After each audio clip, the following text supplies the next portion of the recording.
Hello दोस्तों, जय Shri Ram. Channel पे ये मेरा फर्स्ट वीडियो है जो कि एक ब्लॉग है।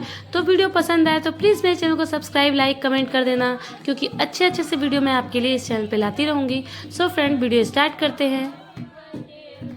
तो यहाँ पे गोद भराई की रस्म चल रही है और गोद भराई की रस्म में जो गाना गाए जाते हैं ये सारी मेरी फ्रेंड्स हैं, वो गाना गा रही हैं। बहुत ही कम लोगों में मैंने अपनी गोद भराई की रस्म की थी। मेरी केवल फ्रेंड्स को बुलाया था। ये मैं हूँ और मेरे हस्बैंड ने, दोनों ने येलो येलो ट्यूनिंग की थी। तो यहाँ पे मेरी मम्मी मेरी आरती उतारी है, मेरी और मेरे हस्बैंड की। तो फ्रेंड्स, मैं आपको यहाँ पे बता दूं कि मैं उत्तराखंड के रुद्रपुर में रहती हूँ और मैं हूँ पूर्वांचल की। मेरा ससुराल और मायका पूर्वांचल में है, बनारस और बलिया। तो उधर साइड में गोद भराई की रस्म नहीं होती है, खासकर मेरे मायके और मेरे ससुराल में तो नहीं होती है। लेकिन मेरे फ्रेंड्स ने कहा क्योंकि हम तुम्हारा बेबी शॉवर का पार्टी करेंगे, तो मैंने भी कह दिया चलो ओके। तो लेकिन मुझे तो ज़्यादा वर्क करना नहीं था, मुझे रेस्ट करना था। तो मेरी फ्रेंड्स ने कहा तुम्हें कुछ भी नहीं करना है, बस तुम रेडी होकर बैठ जाना। और ये जितने भी डेकोरेशन देख रहे हैं आप, ये सारी मेरी फ्रेंड्स ने मिलके की थी। तो यहाँ पे मेरी मम्मी को भी, जिस तरह से मैंने बताया कि पूर्वांचल साइड में या फिर मेरे घर में गोद भराई की रस्म नहीं होती है, तो मेरी मम्मी को भी नहीं पता था कि गोद भराई की रस्म कैसे की जाती है।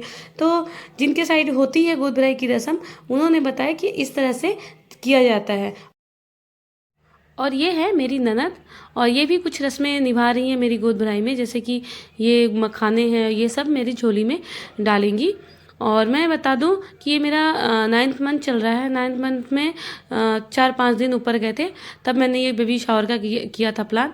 और यहाँ पे मेरी ननद मुझे टीका लगा रही हैं, और ये भी मेरी मम्मी की तरह ये भी मेरी आरती उतार रही हैं। बहुत अच्छा लग रहा था गोद भराई की रस्म करा के।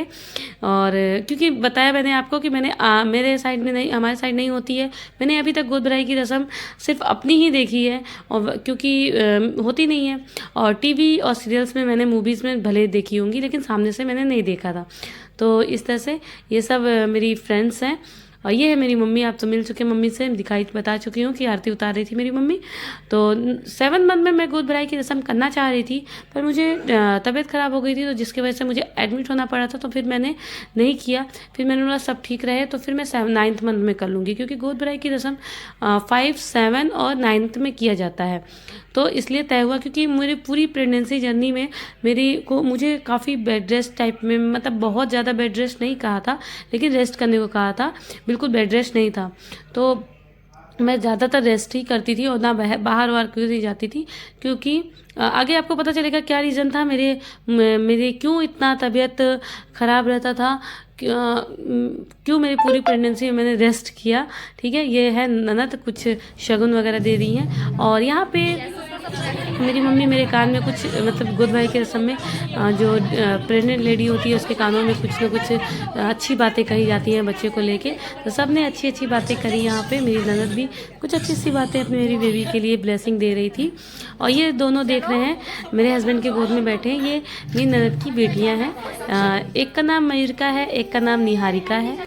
और ये यहाँ पे फिर गोद भराई की रस्म हो चुकी है और यहाँ पे डांस चल रहा है।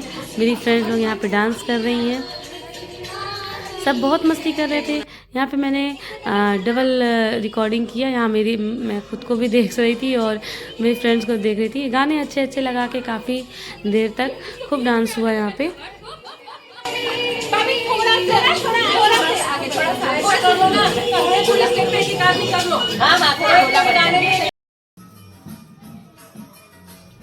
यहाँ पे आप देख सकते हो खूब ज़्यादा मस्ती हुई, बट मैं डांस नहीं कर सकती थी। और आपको बता दूं कि मैं भी डांस करती हूँ, मतलब मुझे भी बहुत अच्छा लगता है डांस करना। और ख़ासकर मेरी किट्टी उस पार्टी में और किसी के बर्थडे पार्टी में मैं तो ज़रूर डांस करती हूँ, लेकिन मैं यहाँ पे डांस नहीं कर सकती थी। तो मैं इन लोगों को डांस करते हुए देख रही थी। ठीक है, और ये यहाँ पे मैं हूँ और मैं बस देख देख के बस खुश हुए जा रही हूँ कि काश मैं भी कर सकती, लेकिन नहीं, अभी मेरे लिए ये इम्पॉर्टेंट था, मेरी डिलीवरी मेरी इम्पॉर्टेंट, मेरी प्रेगनेंसी इम्पॉर्टेंट थी। तो आप इंजॉय कीजिए, आप ये डांस देखिए और सॉन्ग के साथ इंजॉय कीजिए वीडियो को।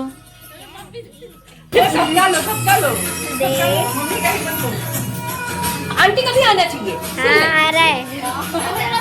ऐसा करके तो मम्मी चलो जितना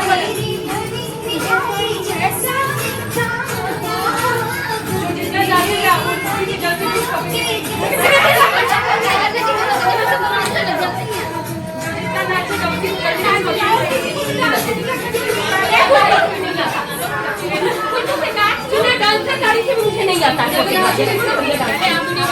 उसके बाद मैं नाचेंगे पाउस करके लीजिए पाउस। अब डांस की बारी आती है मेरे मम्मी पापा की। तो मेरे पापा को आप जैसे कि देख सकते हो डांस नहीं आ रहा है, उनको डांस नहीं आता है। मम्मी तो डांस करती है और आप कब से ही देख सक रहे होगे ब्लॉग में कि मेरी मम्मी कितना डांस की और अभी भी डांस की जा रही हैं। फिर बारी आती है मेरे और मेरे हस्बैंड की। तो अब हम भी यहाँ पे डांस करेंगे और मेरे हस्बैंड को भी डांस नहीं आता, बहुत थोड़ा सा डांस आता है जैसे कि आप देख ही सकते हो। और मुझे ठीक ठाक डांस आता है, मतलब मैं कर लेती हूँ, बहुत अच्छा नहीं करती हूँ, नॉर्मल डांस करती हूँ लेकिन कर लेती हूँ। लेकिन मुझे ज़्यादा डांस नहीं करना था मेरे हेल्थ के हिसाब से, तो मैंने हल्का फुल्का सा डांस किया और सच बताऊँ मैं इतने में ही थक गई थी। तो हल्का फुल्का सा, बिल्कुल हल्का फुल्का सा धीरे धीरे डांस किया और बस मुझे थकान होने लगी तो मैं बैठ गई। फिर अब बारी आती है हमारे रील्स बनाने की। तो हम सोच रहे थे कि रील्स किस गाने पे बनाएं। तो फिर मैं और मेरी फ्रेंड, और आप देख सकते हो बीच में मैं हूँ और दोनों, तो मेरी एक ननद है और एक फ्रेंड है, दोनों ने रील्स बनाई। तो इस तरह से मैंने बेबी शावर की पार्टी की। आपको ये वीडियो कैसा लगा प्लीज़ कमेंट करके बताइएगा। चैनल को लाइक और सब्सक्राइब भी कर दीजिएगा।